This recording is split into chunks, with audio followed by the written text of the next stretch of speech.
আসসালামু আলাইকুম প্রিয় চাকরি প্রত্যাশী ভাই ও বোনদের জন্য আবারও নতুন একটি চাকরি নিয়োগ নিয়ে হাজির হলাম। মূলত এই চাকরি নিয়োগে কি শিক্ষার যোগ্যতা লাগবে, কত টাকা পেমেন্ট করতে হবে, আবেদনটি কবে থেকে শুরু হবে এবং সেই সবে A to Z আলোচনা করব। তো ভিডিওটি স্কিপ না করে সম্পূর্ণ দেখতে থাকুন। তো নিয়োগটি মূলত প্রকাশ করা হয়েছে গণপ্রজাতন্ত্রী বাংলাদেশ সরকার ভূমি মন্ত্রণালয়। তো নিয়োগটি প্রকাশ করা হয়েছে 18 ডিসেম্বর 2024। তো মূলত যারা চাকরি প্রত্যাশী রয়েছেন তো তাদের কিন্তু চাকরির বয়স বাড়ানোর কারণে যেগুলো গুরুত্বপূর্ণ নিয়োগ রয়েছে তো সেগুলো কিন্তু আবারও সংশোধিত নিয়োগ প্রকাশ করা হয়েছে। তো মূলত আজকে যে নিয়োগটি প্রকাশ করা হয়েছে সেটি হচ্ছে একটি সংশোধিত নিয়োগ। তো আপনাদের চাকরির বয়স বাড়ানোর কারণে মূলত এগুলো আবার নতুন করে প্রকাশ করা হয়েছে। তো যারা ইতিপূর্বে এই আবেদনটি করেছেন তো তাদের কিন্তু এখানে আবেদন করার কোনো প্রয়োজন নাই।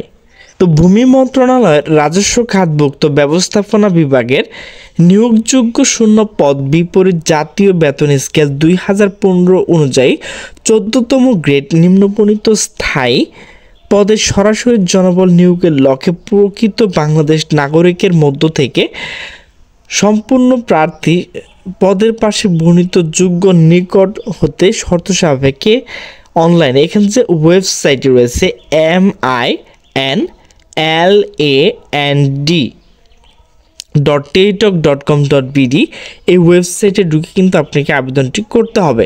তো অনলাইন ব্যতীত এখানে আবেদন গ্রহণ করা হবে না। তো এখন আলোচনা করব পদের নাম, বেতন স্কেল, পদের সংখ্যা, প্রয়োজনীয় শিক্ষার যোগ্যতা, যে সকল জেলা প্রার্থী আবেদন করতে পারবেন।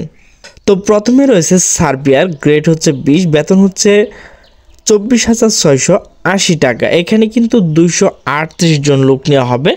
প্রয়োজনীয় শিক্ষার যোগ্যতা কোনো স্বীকৃত কারিগরি শিক্ষা বোর্ড অধীনে সার্বিয়ার ইনস্টিটিউট হতে 4 বছর মেয়াদী ডিপ্লোমা ইঞ্জিনিয়ারিং থাকতে হবে। তো যে সকল জেলার প্রার্থী আবেদন করতে পারবেন 18 এপ্রিল 2024 তারিখে জারিকৃত ইস্যু এখানে যে স্মারক নংগুলো রয়েছে তো সেগুলো কিন্তু অবশ্যই আপনারা দেখে নেবেন। আবেদন ফর্ম পূরণ এবং পরীক্ষা অংশগ্রহণের ক্ষেত্রে নিম্নবর্ণিত শর্ত অবশ্যই অনুসরণ করতে হবে। সকল সাধারণ মুক্তিযোদ্ধা, শহীদ মুক্তিযোদ্ধা ও বীরাঙ্গনা সন্তান এবং শারীরিক প্রতিবন্ধী তারা কিন্তু 1 মে 2024 তারিখ পর্যন্ত বয়সসীমা 18 থেকে 32 বছর হতে হবে। তো এখন আবেদন বিষয় নিয়ে আলোচনা করব। তো আবেদন আগামী 24/12/2024 তারিখ সকাল 10টা থেকে মূলত আবেদনটি শুরু হবে এবং আবেদনটি শেষ হবে 23/1/2025 তারিখ বিকাল 5টা পর্যন্ত কিন্তু এই আবেদনটি করতে পারবেন। সরাসরি ডাকযোগে কোনো আবেদনপত্র গ্রহণ করা হবে না। তো অবশ্যই আপনাকে এই আবেদনটি অনলাইনে করতে হবে।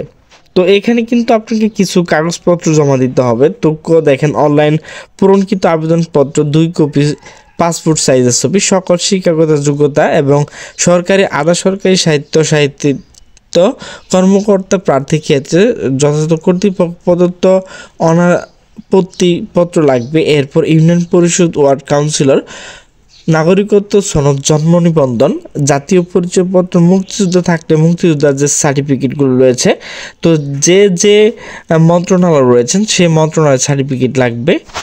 তো প্রিয় চাকরি প্রত্যাশী বিন্দু, তো এখানে কত টাকা পেমেন্ট করতে হবে সেটি কিন্তু এখানে উল্লেখ করা হয়নি। তো আবেদন যেই সময় শুরু হবে তো সেই সময় কিন্তু আরেকটি নোটিশ দেওয়া হবে। তো সেই নোটিশে কিন্তু আপনাদের এখানে কত টাকা পেমেন্ট করতে হবে সেটি কিন্তু এখানে উল্লেখ করে দেওয়া হবে। তো প্রিয় চাকরি প্রত্যাশী বিন্দু, আমার ভিডিওটি যদি ভালো লাগে তাহলে অবশ্যই লাইক, কমেন্ট, শেয়ার করবেন। তো সকলে সুস্থ থাকবেন, ভালো থাকবেন। আল্লাহ হাফেজ।